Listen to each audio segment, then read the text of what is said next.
In March 2014, the Chancellor at the time, George Osborne, announced a major change to the way some people could access their pension when they came to retire. This change came into effect in the tax year 2015-2016 and is known as pension freedom. This video will explain the change, who it affects, what it means, and some of the key things you will need to look out for. Pension freedom does not apply to all types of pension. We're only really talking private pensions, where you and/or your employer saved up a pot of cash for retirement. These are known as defined contribution or money purchase pensions. It doesn't apply to the state pension, nor in the main part does it apply to pensions where what you're paid is a proportion of your final salary, known technically as defined benefit pensions.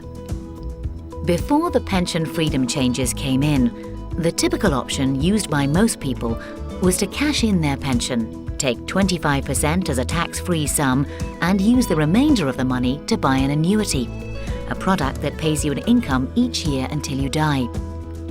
Now, under the new rules, you can take the pot freely and in a flexible manner, including if you choose all the pot in one go.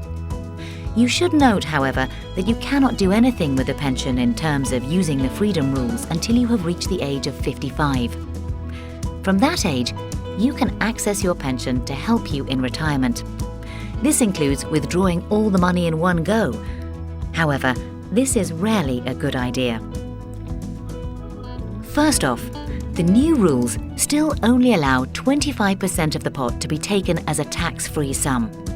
That means, should you take all the pot in one go, 75% will be taxed and at your highest rate of income tax. Secondly, most people's pensions are to support their income needs in retirement, which could stretch over decades. So stripping all the money out early or in one go could mean not enough money in later retirement. What the pension freedom rules allow, if you're not going to take all your money in one go, are three basic options.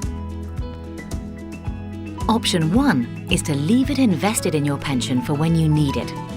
It's important to understand in this case, whenever you withdraw sums, you get 25% of each lump sum you withdraw tax-free. For example, if you had £100,000 in your pension and took £10,000 out, you'd get £2,500 of it tax-free.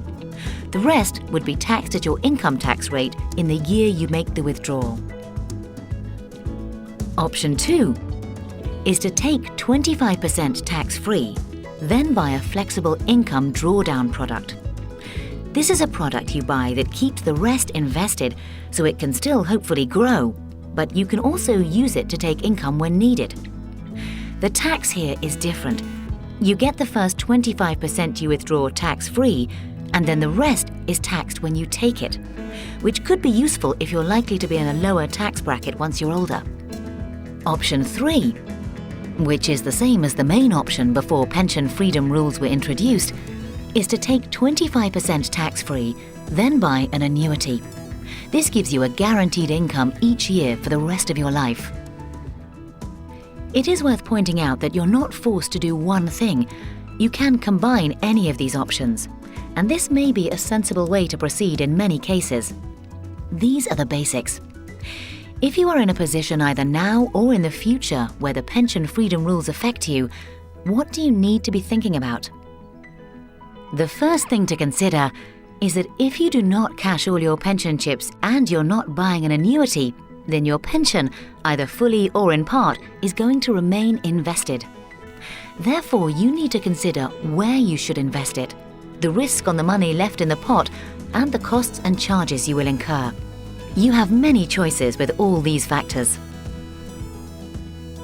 Secondly, you will need to think about how much income you will need and when, what other income sources you have, and how you will be best accessing your pension. This can be a complicated estimate stretching over many years. In this regard, using a long-term income and expenditure forecast can be very beneficial. Third, you will need to consider your wider financial position, your health, and your future financial risks, such as living for a very long time. With all these factors, we have the experience and expertise to help you and to work through all the factors you will need to consider.